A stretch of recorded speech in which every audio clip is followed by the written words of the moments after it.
Come on, children, let's read further. We will read the chapter line by line, and I will explain its meaning after every paragraph. We will read it louder. I will read it here, and you will read the chapter at your home. So, shall we begin? Sometimes his mother made a face with a lump of dough, using a matchstick to make two dents for eyes, one for nose, and then a series of dents in a small smile shaped line to make a toothy, smiling mouth. Here, dents mean a shallow deformation in the surface. You remember when we get dents in the car just because of an accident? Yes, it is the same dent. Now, his mother, what does she do?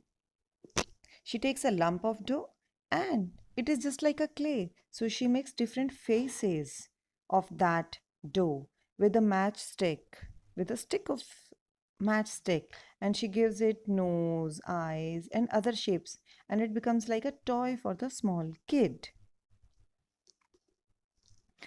Now let's read further.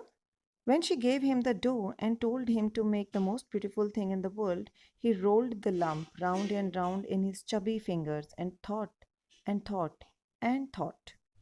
What was the most beautiful thing in the world? It was his mother, of course, or possibly his father, but he couldn't make them out of dough. Besides, they were not really things.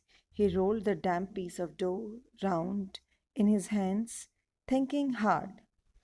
Now his mother has assigned him a work of making anything with that lump of dough, a sort of clay for the small child.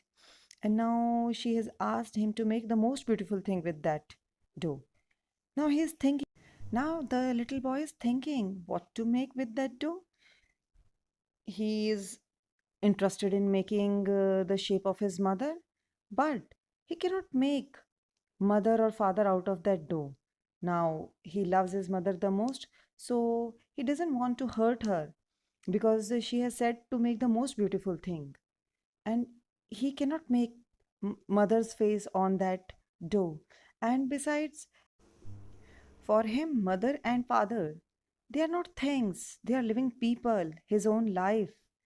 So he rolled the damp of peace again and thinking what to make, but he cannot come to any conclusion, final conclusion.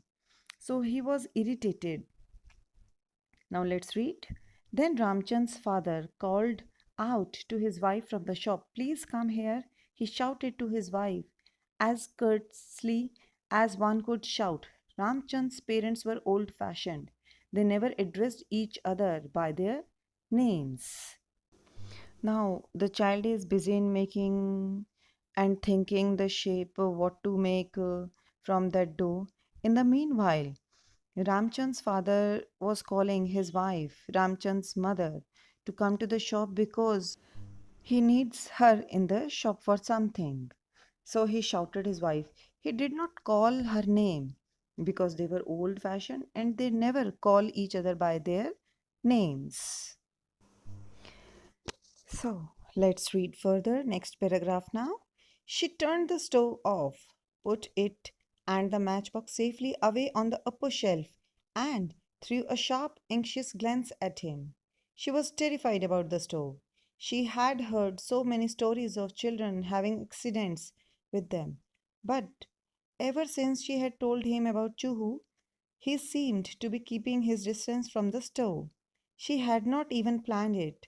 It had just come out when she had finished making a perfect little mouse and had realized it would be difficult to give it whiskers.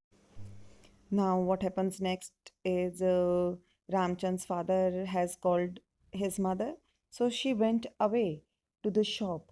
But she was very much worried, careful about the stove and the little boy also.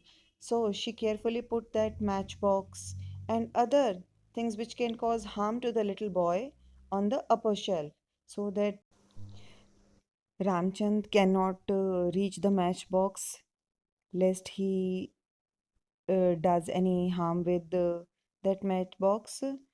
But now she's satisfied because she has told a story, a imaginary story of Chuhu, the little mouse, to Ramchand. So he is afraid of that stove now.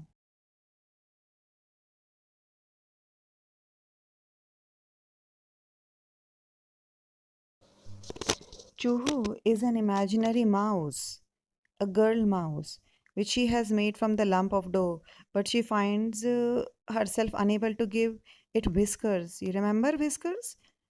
Hair on the face of animal, particularly near mouth.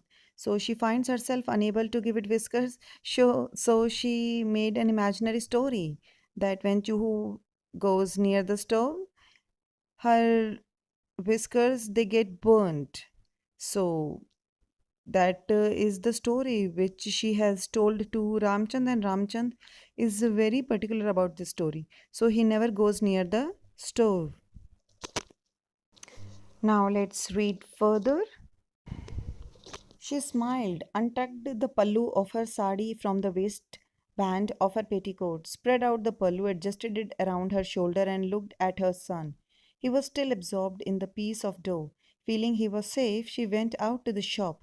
Apparently, her husband needed her help to look for a new tin of black pepper that he had misplaced.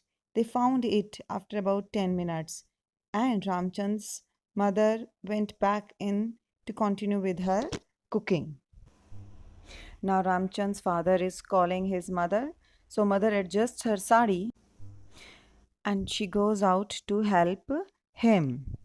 Father has misplaced some black pepper tin, a container which was carrying the spice black pepper. So they both are searching the tin, which they get after 10 minutes. So the mother comes back to continue with her cooking. She is worried about Ramchand also.